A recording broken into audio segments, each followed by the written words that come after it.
ಪ್ರಧಾನಿ ನರೇಂದ್ರ ಮೋದಿ ಧ್ವಜಾರೋಹಣ ನೆರವೇರಿಸಲಿದ್ದಾರೆ. ಎಲ್ಲಾ ರೀತಿಯ ಸಿದ್ಧತೆಗಳು ಕೂಡ ಈಗಾಗಲೇ ಆಗಿದೆ. 75ನೇ ಸ್ವಾತಂತ್ರ್ಯ ದಿನಾಚರಣೆಯ ಸಂಭ್ರಮದ ಹಿನ್ನೆಲೆಯಲ್ಲಿ ಪ್ರಧಾನಿ ಮೋದಿ ಧ್ವಜಾರೋಹಣವನ್ನು ನೆರವೇರಿಸಲಿದ್ದಾರೆ. ಕೆಂಪುಕೋಟೆಯಲ್ಲಿ ಪ್ರಧಾನಿ ಮೋದಿಯಿಂದ ಧ್ವಜಾರೋಹಣ ನೆರವೇರುತ್ತೆ. ಧ್ವಜಾರೋಹಣದ ಬಳಿಕ ದೇಶವನ್ನ ಉದ್ದೇಶಿಸಿ ಪ್ರಧಾನಿ ಮೋದಿ ಭಾಷಣವನ್ನ ಮಾಡಲಿದ್ದಾರೆ. ಕೆಂಪುಕೋಟೆಯಲ್ಲಿ ಪ್ರಧಾನಿ ಮೋದಿ ಭಾಷಣ ಮಾಡಲಿದ್ದಾರೆ. ಕೆಂಪುಕೋಟೆ ಸುತ್ತಲೂ ಕೂಡ ಭಾರಿ ಭದ್ರತೆಯನ್ನ ಈಗಾಗಲೇ ಕೈಗೊಳ್ಳಲಾಗಿದೆ. ಐತಿಹಾಸಿಕ ಕೆಂಪುಕೋಟೆ ಸುತ್ತ 7 ಸುತ್ತಿನ ಭದ್ರತಾ ಕೋಟೆಯನ್ನ ಹಾಕಲಾಗಿದೆ. 7 ಸುತ್ತಿನ ಭದ್ರತಾ ಕೋಟೆಯಲ್ಲಿ ಕೆಂಪುಕೋಟೆ ಇದೆ. ಎನ್ಎಸ್ಟಿ ಸ್ನೈಪರ್ಗಳು, ಕಮಾಂಡೋಗಳು, ಶಾರ್ಪ್ ಶೂಟರ್ಗಳು ಈಗಾಗಲೇ ಅಲ್ಲಿ ಇದ್ದಾರೆ. ಹೆಚ್ಚಿನ ಭದ್ರತೆಯನ್ನು ಒದಗಿಸುತ್ತಿದ್ದಾರೆ. ಇನ್ನು ಕೆಂಪುಕೋಟೆಯ ಸುತ್ತಮುತ್ತ 5 ಕಿಲೋಮೀಟರ್ ವ್ಯಾಪ್ತಿಯಲ್ಲಿ ಡ್ರೋನ್ ಡಿಟೆಕ್ಟರ್ ರಾಡಾರ್ ಕೂಡ ಇದೆ. ಕೆಂಪುಕೋಟೆಯ ಸುತ್ತ 350ಕ್ಕೂ ಹೆಚ್ಚು ಸಿಸಿ ಕ್ಯಾಮೆರಾಗಳನ್ನು ಈಗಾಗಲೇ ಅಳವಡಿಸಲಾಗಿದೆ. ಯಾವುದೇ ರೀತಿಯ ಅಹಿತಕರ ಘಟನೆ ನಡೆಯದಿರಲಿ ಅನ್ನೋ ನಿಟ್ಟಿನಲ್ಲಿ ಎಲ್ಲಾ ರೀತಿಯ ಎಚ್ಚರಿಕಾ ಕ್ರಮಗಳನ್ನು ತೆಗೆದುಕೊಳ್ಳಲಾಗಿದೆ. 2 ಪೊಲೀಸ್ ಕಂಟ್ರೋಲ್ ರೂಮ್ಗಳಲ್ಲಿ ಸಿಸಿ ಕ್ಯಾಮೆರಾವನ್ನ ನಿಗಾ ಇಡಲಾಗಿದೆ. ಕೆಂಪುಕೋಟೆ ಸುತ್ತ 5,000 ಭದ್ರತಾ ಸಿಬ್ಬಂದಿಗಳು ಈಗಾಗಲೇ ಕಾವಲಿದ್ದಾರೆ. ದೆಹಲಿಯ ಕೆಂಪುಕೋಟೆಯಲ್ಲಿ ಸ್ವಾತಂತ್ರ್ಯದ ಸಂಭ್ರಮ ಮನೆ ಮಾಡಿದೆ. ಇನ್ನು ಕೆಲವೇ ಹೊತ್ತಿನಲ್ಲಿ ಪ್ರಧಾನಿ ನರೇಂದ್ರ ಮೋದಿಯಿಂದ ಧ್ವಜಾರೋಹಣ ನೆರವೇರುತ್ತೆ. ಲೈವ್ ವಿಜುವಲ್ಸ್ ನ ಗಮನಿಸ್ತಾ ಇದ್ದೀರಿ. ದೆಹಲಿಯಿಂದ ಇನ್ನು ಕೆಲವೇ ಹೊತ್ತಿನಲ್ಲಿ ಪ್ರಧಾನಿ ಮೋದಿ ಧ್ವಜಾರೋಹಣ ಮಾಡಲಿದ್ದಾರೆ. ಇದರ ಬೆನ್ನಲ್ಲೇ ಕೆಂಪುಕೋಟೆ ಒಂದು ರೀತಿ ಮದುವಣಗಿಟ್ಟಿಯಂತೆ ಸಿಂಗಾರಗೊಂಡಿದೆ. ಈಗಾಗಲೇ ಎಲ್ಲಾ ರೀತಿಯ ಸಿದ್ಧತೆಗಳನ್ನ ಕೂಡ ಮಾಡಿಕೊಳ್ಳಲಾಗಿದೆ. ಧ್ವಜಾರೋಹಣದ ಬಳಿಕ ಪ್ರಧಾನಿ ಮೋದಿ ದೇಶವನ್ನ ಉದ್ದೇಶಿಸಿ ಮಾತನಾಡಲಿದ್ದಾರೆ. ಕೆಂಪುಕೋಟೆಯ ಸುತ್ತ ಭಾರೀ ಭದ್ರತೆಯನ್ನು ಈಗಾಗಲೇ ಸಿಬ್ಬಂದಿಗಳು ಕೈಗೊಂಡಿದ್ದಾರೆ. ಯಾವುದೇ ರೀತಿಯ ಅಹಿತಕರ ಘಟನೆ ನಡೆದೇ ಇರಲಿ ಅನ್ನೋ ನಿಟ್ಟಿನಲ್ಲಿ ಎಲ್ಲಾ ರೀತಿಯ ಸಿದ್ಧತೆಗಳನ್ನ ಕೂಡ ಈಗಾಗಲೇ ಮಾಡಿಕೊಳ್ಳಲಾಗಿದೆ. ಎನ್ಎಚ್ಡಿ ಸ್ನೈಪರ್ಗಳು, ಕಮಾಂಡೋಗಳು ಹಾಗೆ ಶಾರ್ಪ್ ಶೂಟರ್ಗಳು ಕೂಡ ಈಗಾಗಲೇ ಸ್ಥಳದಲ್ಲಿದ್ದಾರೆ. ಕೆಂಪುಕೋಟೆಯ ಸುತ್ತ 5 ಕಿಲೋಮೀಟರ್ ವ್ಯಾಪ್ತಿಯಲ್ಲಿ ಡ್ರೋನ್ ಡಿಟೆಕ್ಟರ್ ರಾಡಾರ್ ಕೂಡ ಇದೆ. 75ನೇ ಸ್ವಾತಂತ್ರ್ಯೋತ್ಸವದ ಸಂಭ್ರಮದ ಹಿನ್ನೆಲೆಯಲ್ಲಿ ಒಲಿಂಪಿಕ್ಸ್ ಪದಕ ವಿಜೇತರು, ಕೊರೋನಾ ವಾರಿಯರ್ಸ್ಗೂ ಕೂಡ ಈ ಸಂದರ್ಭದಲ್ಲಿ ವಿಶೇಷ ಗೌರವವನ್ನು ಸಲ್ಲಿಸಲಾಗ್ತಾ ಇದೆ. ಧ್ವಜಾರೋಹಣದ ಬಳಿಕ ಪ್ರಧಾನಿ ಮೋದಿ ದೇಶವನ್ನ ಉದ್ದೇಶಿಸಿ ಮಾತನಾಡಲಿದ್ದಾರೆ. ಅದರತ್ತ ಎಲ್ಲರ ಚಿತ್ತ ನೆಟ್ಟಿರುವಂಥದ್ದು. ಈ ಬಾರಿ ತುಂಬಾನೇ ಸ್ಪೆಷಲ್. ಯಾಕಂದ್ರೆ 75ನೇ ವರ್ಷ ಅಮೃತ ಮಹೋತ್ಸವದ ಸಂದರ್ಭದಲ್ಲಿ ನಾವೆಲ್ಲರೂ ಕೂಡ ಇದ್ದೇವೆ.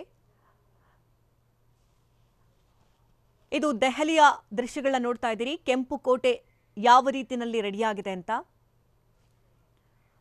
75ನೇ ಅಮೃತ ಮಹೋತ್ಸವ ಸಂದರ್ಭ ಇರೋದ್ರಿಂದ ಒಂದು ಕಡೆ ಕೊರೋನಾದಿಂದ ದೇಶ ನಲುಗಿ ಹೋಗಿತ್ತು. ಇದೆಲ್ಲವನ್ನ ಮೆಟ್ಟಿ ನಿಂತು ಇವತ್ತು 75ನೇ ಸಂಭ್ರಮ ಮನೆ ಮಾಡಿದೆ. ಆಜಾದಿ ಕಾ ಅಮೃತ ಮಹೋತ್ಸವವನ್ನು ಆಚರಿಸುವುದಕ್ಕೆ ಸಕಲ ಸಿದ್ಧತೆ ಕೂಡ ಆಗಿದೆ. ಕೆಂಪುಕೋಟೆಯಲ್ಲಿ ಕೆಲ ಹೊತ್ತಿನಲ್ಲೇ ಧ್ವಜಾರೋಹಣ ನೆರವೇರುತ್ತೆ. ಈಗಾಗಲೇ ಗಣ್ಯಾತಿ ಗಣ್ಯರು, ಹಿರಿಯ ನಾಯಕರು ಎಲ್ಲರೂ ಕೂಡ ಈಗಾಗಲೇ ಸ್ಥಳದಲ್ಲಿದ್ದಾರೆ. 75ನೇ ಸ್ವಾತಂತ್ರ್ಯ ಸಂಭ್ರಮೋತ್ಸವದಲ್ಲಿ ಪಾಲ್ಗೊಂಡಿದ್ದಾರೆ.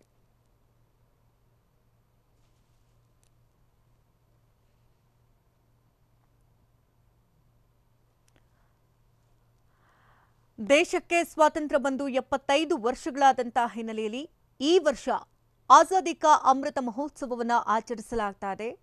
ಸ್ವಾತಂತ್ರ್ಯೋತ್ಸವ ಎಂದಿನಂತೆ ದೇಶದಾದ್ಯಂತ ಸಡಗರ ಸಂಭ್ರಮದಿಂದ ಜರುಗ್ತಾ ಇದೆ. ರಾಷ್ಟ್ರ ರಾಜಧಾನಿ ದೆಹಲಿಯ ಕೆಂಪುಕೋಟೆಯಲ್ಲಿ ನಡೆಯುವಂತಹ ಕಾರ್ಯಕ್ರಮ ವಿಶೇಷವಾಗಿರುತ್ತೆ. ಈ ಬಾರಿ ಕೆಂಪುಕೋಟೆಯಲ್ಲಿ ನಡೆಯುವಂತಹ ಸ್ವಾತಂತ್ರ್ಯ ದಿನಾಚರಣೆಯ ಮುಖ್ಯ ಅತಿಥಿ, ಶತಮಾನದ ಬಳಿಕ ಒಲಿಂಪಿಕ್ಸ್ ಅಥ್ಲೆಟಿಕ್ ವಿಭಾಗದಲ್ಲಿ ಭಾರತಕ್ಕೆ ಚಿನ್ನದ ಪದಕವನ್ನು ಗೆದ್ದು ತಂದಂತಹ ನೀರಜ್ ಚೋಪ್ರಾ ಕೂಡ ಭಾಗಿಯಾಗ್ತಿದ್ದಾರೆ. ಇದರ ಜೊತೆಗೆ ಒಲಿಂಪಿಕ್ಸ್ನಲ್ಲಿ ಪದಕ ಗೆದ್ದಂಥ ಇತರೆ ಆಟಗಾರರು ಜೊತೆಗೆ ಕೊರೋನಾ ವಾರಿಯರ್ಸ್ಗಳು ಕೂಡ ಈ ಬಾರಿ ವಿಶೇಷ ಅತಿಥಿಗಳಾಗಿ ಸ್ವಾತಂತ್ರ್ಯೋತ್ಸವದಲ್ಲಿ ಪಾಲ್ಗೊಳ್ತಾ ಇದ್ದಾರೆ. ಇನ್ನು ಕೆಂಪುಕೋಟೆಯಲ್ಲಿ ನಡೆಯುವಂತಹ ಕಾರ್ಯಕ್ರಮ ಸಾಕಷ್ಟು ವಿಶೇಷವಾಗಿರುತ್ತೆ. ಪ್ರಧಾನಿ ಮಂತ್ರಿಗಳು ಕೆಂಪುಕೋಟೆಯ ಮೇಲೆ ನಿಂತು ದೇಶವನ್ನು ಉದ್ದೇಶಿಸಿ ಭಾಷಣವನ್ನು ಮಾಡ್ತಾರೆ. ಅದಕ್ಕೆ ಇದೀಗ ಕ್ಷಣಗಣನೆಗಳು ಪ್ರಾರಂಭ ಆಗಿದೆ. ಈ ಬಾರಿಯೂ ಕೂಡ ವಿಶೇಷವಾದಂತಹ ಕಾರ್ಯಕ್ರಮ ಜರುಗ್ತಾ ಇದೆ. ಈ ಕಾರ್ಯಕ್ರಮಕ್ಕೆ ದೇಶ ವಿದೇಶಗಳ ಗಣ್ಯರನ್ನು ಕೂಡ ಈಗಾಗಲೇ ಆಹ್ವಾನಿಸಲಾಗಿದೆ. ಒಲಿಂಪಿಕ್ಸ್ನಲ್ಲಿ ಭಾರತಕ್ಕೆ ಚಿನ್ನ ಪದಕ ಗೆದ್ದಂತಹ ನೀರಜ್ ಚೋಪ್ರಾ ಮುಖ್ಯ ಅತಿಥಿಯಾಗಿ ಈ ಬಾರಿ ವಿಶೇಷವಾಗಿ ಪಾಲ್ಗೊಳ್ತಾ ಇದ್ದಾರೆ.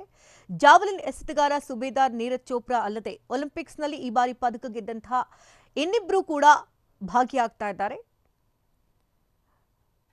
ಪ್ರಧಾನಮಂತ್ರಿ ನರೇಂದ್ರ ಮೋದಿ ಅವರು ಈ ಐತಿಹಾಸಿಕ 75ನೇ ಸ್ವಾತಂತ್ರ್ಯ ದಿನಾಚರಣೆಯನ್ನ ಕೆಂಪುಕೋಟೆಯ ಮೇಲೆ ರಾಷ್ಟ್ರ ಧ್ವಜವನ್ನ ಹಾರಿಸುವ ಮೂಲಕ ಉದ್ಘಾಟಿಸಲಿದ್ದಾರೆ. ಬಳಿಕ ಅವರು ದೇಶವನ್ನ ಉದ್ದೇಶಿಸಿ ಭಾಷಣ ಮಾಡಲಿದ್ದಾರೆ.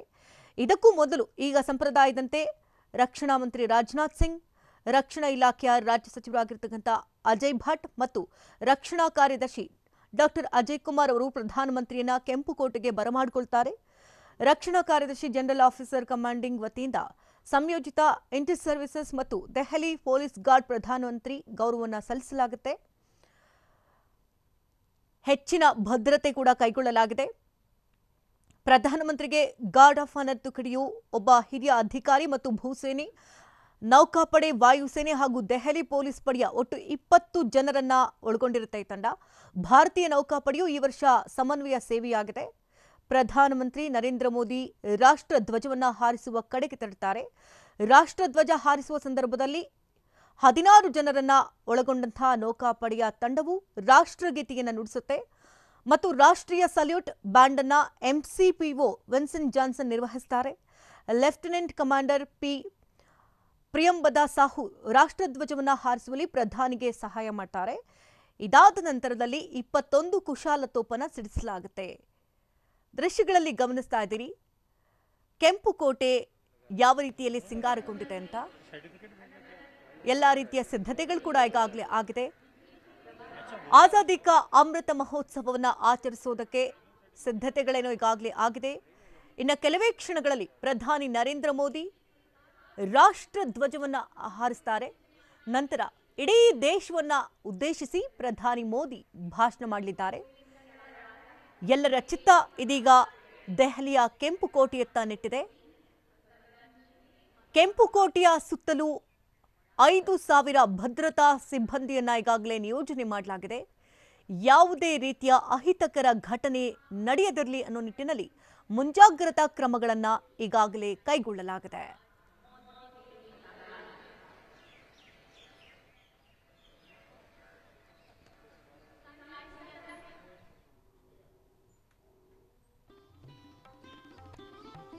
Navy contingent is by Major Anshul Kumar and the Air Force contingent by Squadron Leader Rohit. देश के 75वें स्वाधीनता दिवस समारोह के अवसर पर आज माननीय पिछले वर्षों में संकल्प से सिद्धि के रास्ते पर चलते हुए लगभग हर क्षेत्र में प्रगति की है और आज सारी दुनिया इस बात को स्वीकारी के रूप में ಇನ್ನೇನು ಕೆಲವೇ ಹೊತ್ತಿನಲ್ಲಿ ಪ್ರಧಾನಿ ನರೇಂದ್ರ ಮೋದಿ ರಾಜ್ಘಾಟ್ಗೆ ಆಗಮಿಸಲಿದ್ದಾರೆ. ಈಗಷ್ಟೇ ಪ್ರಧಾನಿ ಮೋದಿ ಆಗಮಿಸ್ತಾ ಇದ್ದಾರೆ. ಮಹಾತ್ಮ ಗಾಂಧಿ ಸಮಾಧಿಗೆ ಪ್ರಧಾನಿ ಮೋದಿ ಪುಷ್ಪ ನಮನವನ್ನು ಇನ್ನು ಕೆಲವೇ ಕ್ಷಣಗಳಲ್ಲಿ ಸಲ್ಲಿಸಲಿದ್ದಾರೆ. 75ನೇ ಸ್ವಾತಂತ್ರ್ಯದ ಸಂಭ್ರಮದಲ್ಲಿ ಪ್ರಧಾನಿ Narendra Modi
The human walks the path, the being walks along. The human sees the difference, the being just walks on. We all are different and that's what makes us the same. The difference lies only in the name. Offerings of gratitude and reverence and Now the Prime Minister is making his way to Red Fort for the flag ದೆಹಲಿಯ hosting and ಕೆಂಪು address to the ಕೋಟೆ nation.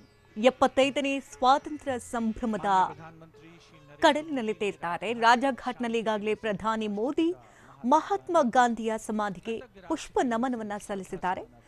ರಾಜಘಾಟ್ನಲ್ಲಿರುವಂತಹ लाल किले पर आगमन होगा। ಮಹಾತ್ಮ ಗಾಂಧಿ ಸಮಾಧಿಗೆ ಪ್ರಧಾನಿ ಮೋದಿ ಪುಷ್ಪ ನಮನವನ್ನ ಸಲ್ಲಿಸಿದ್ದಾರೆ. ಕೆಂಪು ಕೋಟೆಯಲ್ಲಿ ಧ್ವಜಾರೋಹಣವನ್ನ ನೆರವೇರಿಸುವುದಕ್ಕೆ ಇನ್ನು ಕೆಲವೇ ಕ್ಷಣಗಳಿದೆ. ಕೌಂಟೌನ್ ಕೂಡ ಸ್ಟಾರ್ಟ್ ಆಗಿದೆ. ಧ್ವಜಾರೋಹಣದ ಬಳಿಕ ದೇಶವನ್ನ ಉದ್ದೇಶಿಸಿ ಪ್ರಧಾನಿ ಮೋದಿ ಭಾಷಣ ಮಾಡಲಿದ್ದಾರೆ. ಈ ಬಾರಿ ಕೆಂಪು ಕೋಟೆ ಯಾವ ರೀತಿಯಲ್ಲಿ ಕಾಣ್ತಾ ಇದೆ ನೀವು ಗಮನಿಸ್ತಾ ಇದ್ದೀರಿ. ಒಂದು ಕಡೆ ಕೊರೋನಾ ಕರಿಛಾಯೆ ಇದೆ ಕೂಡ, ಮೂರನೇ ಅಲಿ ಆರ್ಭಟ ಹತ್ತಿರದಲ್ಲೇ ಇದೆ. ಸೊ ಈ ನಿಟ್ಟಿನಲ್ಲಿ ಪ್ರತಿಯೊಬ್ಬರು ಕೂಡ ಅಂತರವನ್ನ ಕಾಪಾಡಬೇಕು ಅಂತ ಅಲ್ಲಿ ಚೇರ್ಗಳಲ್ಲೂ ಕೂಡ 3 ಅಡಿ ಅಂತರವನ್ನ ಕಾಯ್ದುಕೊಳ್ಳಲಾಗಿದೆ. ಪ್ರತಿಯೊಬ್ಬರು ಕೂಡ ಅಲ್ಲಿ ಮಾಸ್ಕ್ ಅನ್ನ ಧರಿಸಿದ್ದಾರೆ. ಯಾವುದೇ ರೀತಿಯ ಅಹಿತಕರ ಘಟನೆ ಆಗದೇ ಇರಲಿ ಅನ್ನೋ ನಿಟ್ಟಿನಲ್ಲಿ ಎಚ್ಚೆತ್ತುಕೊಳ್ಳಲಾಗಿದೆ. ಈ ಬಾರಿಯ ವಿಶೇಷ ಅತಿಥಿಯಾಗಿ ನೀರಜ್ ಚೋಪ್ರಾ ಭಾಗಿಯಾಗಿದ್ದಾರೆ. ಮುಖ್ಯ ಅತಿಥಿಯಾಗಿದ್ದಾರೆ ಅವರು. ಜಾವಲಿನ್ ಎಸೆತದಲ್ಲಿ ದೇಶಕ್ಕೆ ಚಿನ್ನವನ್ನ ತಂದುಕೊಟ್ಟಂತಹ ಹೆಮ್ಮೆ, ಇಡೀ ದೇಶದ ಕೀರ್ತಿ ಪತಾಕೆಯನ್ನ ಹಾರಿಸಿದಂತಹ ನೀರಜ್ ಚೋಪ್ರಾ ಈ ಬಾರಿ ವಿಶೇಷ ಅತಿಥಿಯಾಗಿ ಪಾಲ್ಗೊಂಡಿದ್ದಾರೆ. ಮಾಧ್ಯಮಗಳೊಂದಿಗೆ ಮಾತನಾಡಿದ ಸಂದರ್ಭದಲ್ಲಿ ತಮ್ಮ ಖುಷಿಯನ್ನು ಕೂಡ ಹಂಚಿಕೊಂಡ್ರು. ಪ್ರತಿ ಬಾರಿಯೂ ಕೂಡ ನಾನು ಕೇವಲ ಮಾಧ್ಯಮಗಳಲ್ಲಷ್ಟೇ ನೋಡ್ತಾ ಇದ್ದೆ, ಸ್ವಾತಂತ್ರ್ಯ ದಿನಾಚರಣೆ ರೀತಿ ಯಾವ ರೀತಿ ಆಚರಿಸಲಾಗುತ್ತೆ ಅಂತ ನೋಡ್ತಾ ಇದ್ದೆ ಅಷ್ಟೇ ಟಿವಿ ಮುಖಾಂತರವಾಗಿ. ಆದ್ರೆ ಈ ಬಾರಿ ನಾನೇ ಇಲ್ಲಿ ಖುದ್ದಾಗಿ ಭೇಟಿ ನೀಡೋದು, ಜೊತೆಗೆ ಮುಖ್ಯ ಅತಿಥಿಯಾಗಿ ನಾನು ಭಾಗಿಯಾಗ್ತಾ ಇರೋದು ನನಗೆ ತುಂಬಾನೇ ಖುಷಿ ಕೊಟ್ಟಿದೆ ಅನ್ನುವಂತಹ ವಿಚಾರವನ್ನ ನೀರಜ್ ಚೋಪ್ರಾ ಕೂಡ ಹೇಳ್ತಾ ಇದ್ರು. ಅಮೃತ ಮಹೋತ್ಸವದ ಸಂದರ್ಭದಲ್ಲಿ ದೆಹಲಿ ಕೆಂಪು ಕೋಟೆ ಸುತ್ತಮುತ್ತ ಬಂದೋಬಸ್ತ್ ಅನ್ನು ಏರ್ಪಡಿಸಲಾಗಿದೆ. ಭದ್ರತೆಗಾಗಿ ಬರೋಬ್ಬರಿ 5,000 ಸಿಬ್ಬಂದಿಯನ್ನ ನಿಯೋಜನೆ ಮಾಡಲಾಗಿದೆ. ದೆಹಲಿಯ ಕೆಂಪು ಕೋಟೆಯಲ್ಲಿ ಸ್ವಾತಂತ್ರ್ಯದ ಸಂಭ್ರಮ ಕಳೆಗಟ್ಟಿದೆ. ರಾಜ್ಘಾಟ್ಗೆ ಪ್ರಧಾನಿ ಮೋದಿ ಈಗಾಗಲೇ ಆಗಮಿಸಿ ಮಹಾತ್ಮ ಗಾಂಧಿ ಸಮಾಧಿಗೆ ಪುಷ್ಪ ನಮನವನ್ನ ಸಲ್ಲಿಸಿದ್ದಾರೆ. ರಾಜ್ಘಾಟ್ನಲ್ಲಿರ್ತಕ್ಕಂಥ ಮಹಾತ್ಮ ಗಾಂಧಿಗೆ ಸಮಾಧಿಗೆ ಈಗಾಗಲೇ ಪ್ರಧಾನಿ ಮೋದಿ ಪುಷ್ಪ ನಮನವನ್ನ ಸಲ್ಲಿಸಿದ್ದಾಯಿತು. ನಂತರ ಇದೀಗ ಕೆಂಪು ಕೋಟೆಯಲ್ಲಿ ಧ್ವಜಾರೋಹಣೆ ಮಾಡಲಿದ್ದಾರೆ. ಅಮೃತ ಮಹೋತ್ಸವದ ಸಂದರ್ಭದಲ್ಲಿ ನಾವೆಲ್ಲರೂ ಕೂಡ ಇದ್ದೇವೆ. ದೆಹಲಿಯಲ್ಲಿ ಈಗಾಗಲೇ ಧ್ವಜಾರೋಹಣಕ್ಕೆ ಸಿದ್ಧತೆ ಕೂಡ ಆಗಿದೆ. ಸ್ವಾತಂತ್ರ್ಯ ದಿನಾಚರಣೆ ಭಾಷಣಕ್ಕಾಗಿ ಪ್ರಧಾನಿ ಮೋದಿ ಕೆಲವು ದಿನಗಳ ಹಿಂದೆಯಷ್ಟೇ ಟ್ವೀಟ್ ಕೂಡ ಮಾಡಿದ್ರು. ಸಾರ್ವಜನಿಕರಿಂದ ಪ್ರಧಾನಿ ಮೋದಿ ಸಲಹೆಯನ್ನ ಕೂಡ ಕೇಳಿದ್ರು. ಯಾಕಂದ್ರೆ ಈ ಬಗ್ಗೆ ಟ್ವೀಟ್ ಮಾಡಿದಂತಹ ಪ್ರಧಾನಿ ಮೋದಿ 15ನೇ ತಾರೀಕಿನಂದು ಸ್ವಾತಂತ್ರ್ಯೋತ್ಸವ ದಿನಾಚರಣೆಗಾಗಿ ಭಾಷಣಕ್ಕಾಗಿ ನಿಮ್ಮ ಆಲೋಚನೆಗಳು ಮತ್ತು ನಿಮ್ಮ ವಿಚಾರಗಳನ್ನು ಹಂಚಿಕೊಳ್ಳುವಂತೆ ಮನವಿ ಕೂಡ ಮಾಡಿದ್ರು. ಅಲ್ಲದೆ ನಿಮ್ಮ ಸಲಹೆಗಳು ಕೆಂಪು ಕೋಟೆಯ ಗೋಡೆಗಳ ಮೇಲಿಂದ ಇಡೀ ದೇಶಕ್ಕೆ ಪ್ರತಿಧ್ವನಿಸುತ್ತೆ ಅಂತ ಹೇಳಿದರು. ಹಾಗಾಗಿ ಪ್ರಧಾನಿ ಮೋದಿ ಭಾಷಣದತ್ತ ಎಲ್ಲರ ಚಿತ್ತ ನೆಟ್ಟಿರುವಂಥದ್ದು. ಪ್ರಧಾನಮಂತ್ರಿ ತಮ್ಮ ಸ್ವಾತಂತ್ರ್ಯ ದಿನದ ಭಾಷಣದಲ್ಲಿ ಸರ್ಕಾರದ ಕಾರ್ಯಕ್ರಮಗಳು ಮತ್ತು ನೀತಿಗಳನ್ನು ದೇಶಕ್ಕೆ ತಿಳಿಸುತ್ತಾರೆ.